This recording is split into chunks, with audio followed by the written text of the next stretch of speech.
It was June 1859. A lone carriage struggled across northern Italy. The gentleman inside, the Geneva merchant Henri Dunant, was on important business. He was determined to be given an audience by Napoleon III, the powerful Emperor of France. Dunant knew that Napoleon was now somewhere nearby with his troops. Dunant suddenly found himself in the midst of a battlefield.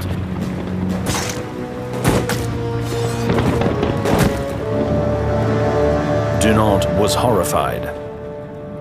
Outside the normally quiet village of Solferino, the French and Austrian armies were fighting a terrible battle. By evening, thousands lay dead, dying and wounded. But the medical troops simply could not cope, and the weary and bloodied soldiers on both sides had enough to do just saving themselves and finding their way back to their lines.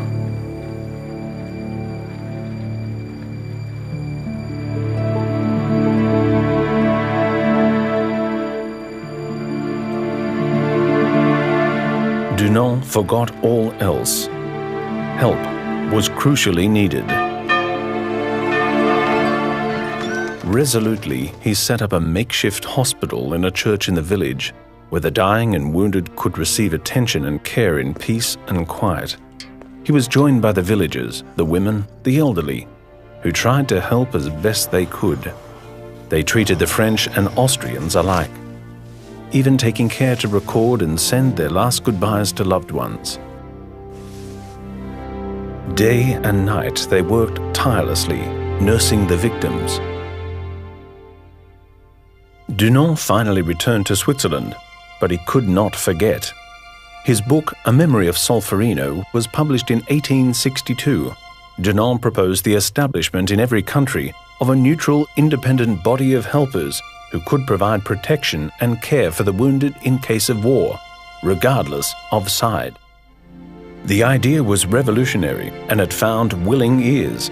Shortly afterwards, Dunant and 4 other men formed the International Committee of the Red Cross, the ICRC. In 1864, an international diplomatic conference in Geneva was called. The result was the adoption of the First Geneva Convention for neutral humanitarian aid and protection for wounded soldiers. Many years later, following the First and Second World Wars, other visionaries added more Geneva Conventions. These helped protect wounded, sick, or shipwrecked sailors, prisoners of war, and civilians affected by war. But it was Henri Dunant whose initiative and enterprise paved the way and made a difference, showing humanity amidst inhumanity.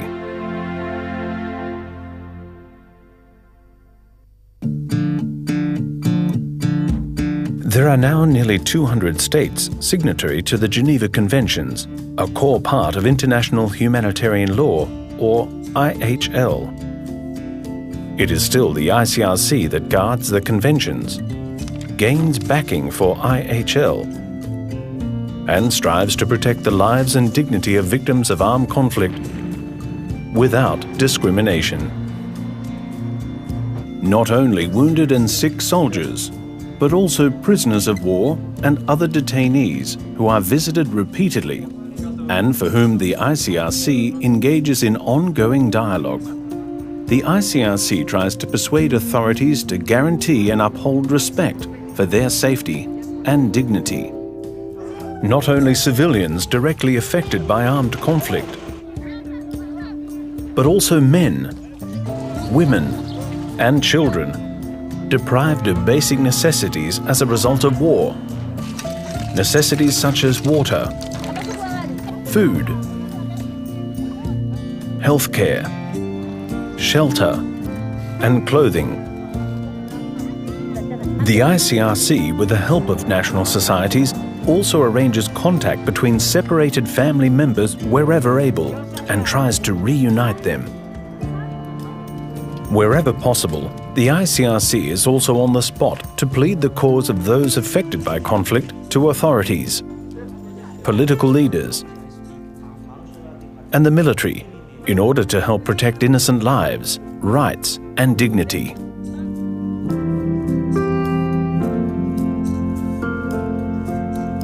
There are now more than 180 National Red Cross and Red Crescent societies around the world. They go into action when armed conflict arises in their region.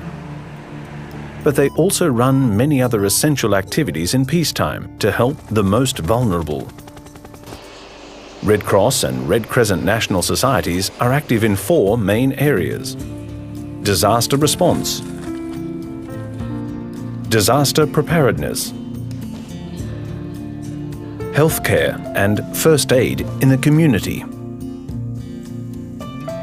the spreading of humanitarian values and principles. In 1919, the national societies decided to found their own international federation of Red Cross and Red Crescent societies. The federation coordinates the work of the societies internationally, but also helps them launch international appeals for assistance, not only in the case of natural disasters, drought, typhoons, earthquakes, volcanic eruptions, floods, but also in the case of other emergencies such as population movements or socio-economic crises. It also has a mandate to strengthen national societies in order to help them become more effective in assisting those in need. Millions of Red Cross and Red Crescent staff and volunteers are helping to relieve fear, hunger, and need at this very minute, putting into practice Henri Dunant's essential idea.